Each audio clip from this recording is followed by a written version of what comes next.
'నిండు మనసులో' సీరియల్‌లో ఈరోజు ఎపిసోడ్‌లో కొత్త క్యారెక్టర్ ఎంట్రీ ఇవ్వడం జరుగుతుంది. మాణిక్యం. మాణిక్యం కాదండి జయరాం. మనం ముందున్న సీరియల్‌లో మాణిక్యం అని పరిచయం కదా! కానీ ఈ సీరియల్‌లో జయరాం మినిస్టర్ అనమాట. ఘన ఏమో సెక్యూరిటీ పర్పస్ ప్రొటెక్ట్ చేస్తూ ఉంటాడు. మినిస్టర్ కదా అన్నట్టు. కానీ కనీసం మొహం కూడా చూడడు.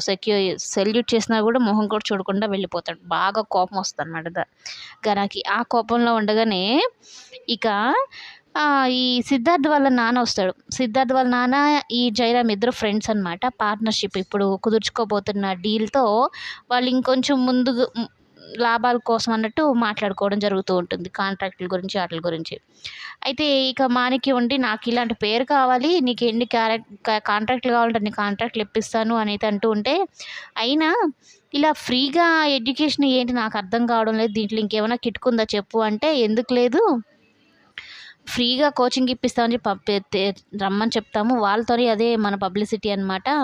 వాళ్ళు ప్రిలిమ్స్ కూడా ఇక్కడే చదివారన్నట్టు మనం చెప్పించాలి. అప్పుడే మన కాలేజ్‌కి అడ్మిషన్స్ అనేవి ఎక్కువొస్తాయి. కోచింగ్ తీసుకునే వాళ్ళు ఎక్కువ మందొస్తారు. అప్పుడు వీళ్ళే మనకు పెద్దగా కష్టం అనిపించదన్నట్టు చెప్తారనమాట. అయితే ప్రేరణ వస్తుంది. సిద్ధార్థ్ కూడా వస్తారు. అయితే ప్రేరణకి వాళ్ళ అన్నయ్య సెల్యూట్ చేస్తాడనమాట. అసలు నువ్వేంటి ఇక్కడేంటి? ఎందుకున్నావు అసలు? నువ్వు సివిల్స్ చదివే మొహమేనా? నిన్ను అవనిస్తానా అంటూ ఇక ఆ అమ్మాయికి చాలా భయపెట్టేస్తాడు. మొహంలో మొహం పెట్టి మాట్లాడి భయపెట్టేస్తాడు. అయినా ప్రేరణ ఏమాత్రం తగ్గదనమాట. చూస్తూ ఉండు, నీ కళ్ళతో చూస్తూ ఉండు. నేను సివిల్స్ కొడతాను.